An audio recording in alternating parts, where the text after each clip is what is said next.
नमस्कार दोस्तों, मेरा नाम शुभम है। आप सभी लोगों का एक बार फिर से आपके अपने YouTube चैनल पर स्वागत है। जिस तरह से ऑटोमोबाइल इंडस्ट्री जितनी तेजी से आगे बढ़ी, उतनी ही तेजी से अब लगातार डीग्रो कर रही है। अब ऐसा मैं इसलिए बोल रहा हूं क्योंकि लगातार जो सेल फिगर आ रही है वो मैं देख रहा हूं, वो लगातार डीग्रो होती जा रही है, जिसपे मैंने लगातार वीडियोस भी बनाए हैं। आज मैं बात करने वाला हूं स्कूटर के बारे में। जी हाँ, जो स्कूटर इंडस्ट्री है वो 2018 से 19 के बीच में कितनी रही है और 19 से 20 के बीच में कितनी रही है, उसके बारे में मैं बताने वाला हूं। यानी कंप्लीट 2 ईयर का डेटा आप लोगों को शेयर करूंगा और उससे मैं कंपैरिजन करूंगा कि पिछले साल से देखते हुए लास्ट जो प्रीवियस ईयर्स हैं उसमें कंपनियों ने किस तरह से ग्रोथ की है या डिग्रोथ की है। तो जो टॉप 10 स्कूटर्स हैं उनकी पूरी फुल डिटेल मैं आपको बताने वाला हूं कि कौन सा स्कूटर नंबर 1 पे है, कितनी यूनिट सेल हुआ है और लास्ट ईयर उसने कैसा परफॉर्मेंस किया था, यानी 2018 से 2019 के बीच में, और 2019 से 2020 के बीच में क्या परफॉर्मेंस रही है। तो आइए दोस्तों वीडियो देखते हैं। और चैनल पर पहली बार है, चैनल को कर लीजिए सब्सक्राइब, क्योंकि ऐसे वीडियोस मेरे चैनल पर मिलते रहते हैं। तो जैसा कि हम सभी जानते हैं और जो नहीं जानते मैं उनको बताना चाहूंगा कि होंडा का स्कूटर एक्टिवा सबसे ज्यादा इंडिया में सेल होता है और जो सेल फिगर 2019 में रही है वो रही है 30,08,334। जी हाँ, 30,08,334 यूनिट सेल हुआ था 18 और 19 के बीच में। और जो 19 और 20 की सेल फिगर आई है पूरे साल की वो है 25,91,059, लगभग 5 लाख यूनिट कम सेल हुआ है। तो सिर्फ एक्टिवा की बात कर रहा हूं तो इतनी ज्यादा सेल जो है वो डिग्रो हो गई है। सेकंड पोजीशन पे टीवीएस का जुपिटर आता है और टीवीएस की जुपिटर की 2018 और 19 के बीच में सेल रही थी 7,88,417 और इस साल यानी 2019 से 2020 के बीच में इसकी सेल रही है 5,95,545। तो यहां पर भी आपको जो सेल फिगर के डिफरेंस मिलेगा वो लगभग 2 लाख का मिलेगा। तो आप देख रहे हैं जो टॉप 2 स्कूटर है उसमें बहुत ज्यादा डिग्रोथ देखी गई है। अगर मैं थर्ड पोजीशन की बात करूं तो इंडिया में थर्ड पोजीशन पे आ जाता है सुजुकी के एक्सेस, और एक्सेस की जो सेल थी वो थी 5,39,123 व्हीकल।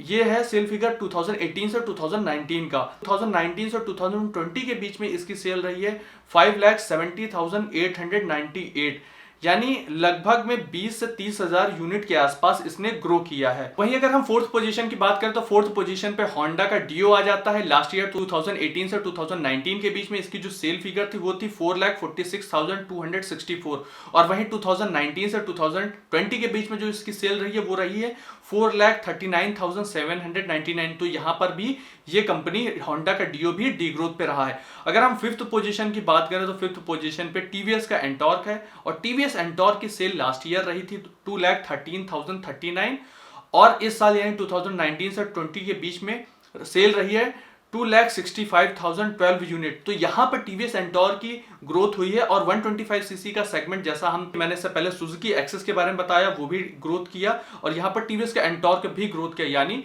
जो 125 सीसी का सेगमेंट है उसमें ग्रोथ आ रही है और लगातार बढ़ रहा है। अगर हम सिक्स्थ पोजीशन की बात करें तो सिक्स्थ पोजीशन पे आ जाता है यामाहा का फसीनो और यामाहा की फसीनो की लास्ट ईयर सेल थी 2,02,227 यूनिट। जी हाँ, 2,02,227 यूनिट। और वहीं अगर हम इस साल बात करें वो है 1,66,491 यूनिट। तो यहां पर यामाहा का फसीनो भी जो है डिग्रोथ पे रहा है, लगभग 40,000 यूनिट के आसपास कम बिका है। अगर हम इसके बाद बात करें सेवंथ पोजीशन की, भाई सेवंथ पोजीशन पे आ जाता है हीरो का प्लेजर और लास्ट ईयर हीरो के प्लेजर की सेल थी 1,64,515 यूनिट और इस साल यानी 2019 से 2020 के बीच में जो सेल रही है वो है 1,55,329 यूनिट। तो यहां पर भी हीरो के प्लेजर में लगभग 10,000 यूनिट के आसपास कम सेल हुई है। अगर इसके बाद में हम बात करें नंबर 8th पोजीशन की तो 8th पोजीशन पे हीरो का डेस्टिनी 125 आ जाता है। अगर हम हीरो के डेस्टिनी की सेल की बात करें तो इस साल यानी 2019 से 20 के बीच में इसकी सेल फिगर रही है 1,13,944 यूनिट। तो इससे पहले क्योंकि ये लॉन्च नहीं हुआ था तो इसलिए इसमें डेटा नहीं है पूरे साल का, तो इसलिए मैं 2019 से 2020 का ही डेटा आपको दे रहा हूं। अगर इसके बाद में हम 9th पोजीशन की बात करें तो भाई 9th पोजीशन पे यामाहा का रे मॉडल आ जाता है और इसकी सेल फिगर रही है 1,07,485। लास्ट ईयर हम बात करें तो ये टॉप 10 की फिगर में नहीं आता था और इसलिए मैं इसको मेंशन नहीं कर रहा हूं, सिर्फ आपको 2019 से 2020 के बीच की सेल फिगर की मैं बात कर रहा हूं। तो यहां पर यामाहा के फसीनो को ग्रोथ मिली है। अगर हम 10th पोजीशन की बात करें तो भाई 10th पोजीशन पे हीरो का मैस्ट्रो आ जाता है। मैस्ट्रो की सेल रही है 94,533 यूनिट, यानी पूरे साल में 2019 से 2020 के बीच में। और मैं बात करूं लास्ट ईयर इसकी सेल रही थी यानी 2018 से 2019 के बीच में 2,72,432 यूनिट। बात करूं तो लगभग 1,70,000 यूनिट के आसपास कम सेल हुआ है। और हीरो का मैस्ट्रो 2018 से 2019 के बीच में 5th पोजीशन पे हुआ करता था टॉप 10 स्कूटर में, और 2019 से 2020 के बीच में ये आ चुका है 10th पोजीशन पे। अब आप समझ सकते हैं कि जो मैंने सेल फिगर बताई है उसमें ज्यादातर स्कूटर डीग्रो पे गए हैं, और जो 125 सीसी का सेगमेंट है उसमें स्कूटर ग्रो किया है। तो इस तरह से लगातार ऑटोमोबाइल इंडस्ट्री, 4 व्हीलर की हो, 2 व्हीलर की हो, स्कूटर की हो, बाइक्स की हो, सभी जो है वो लगातार डिग्रो कर रही है और पूरा मार्केट जो है वो लगातार डाउन होता जा रहा है। तो ये दोस्तों सेल फिगर थी जो मैंने आप लोगों को बताई। आई होप दोस्तों ये वीडियो पसंद आया होगा। अगर ये वीडियो पसंद आया तो वीडियो को कर लीजिए लाइक, और चैनल पर पहली बार है चैनल को कर लीजिए सब्सक्राइब। आप मुझे इंस्टाग्राम, टिकटॉक पर भी फॉलो कर सकते हैं। मेरा हैंडल है व्लॉगर शुभम। वीडियो देखने के लिए आपका बहुत बहुत धन्यवाद।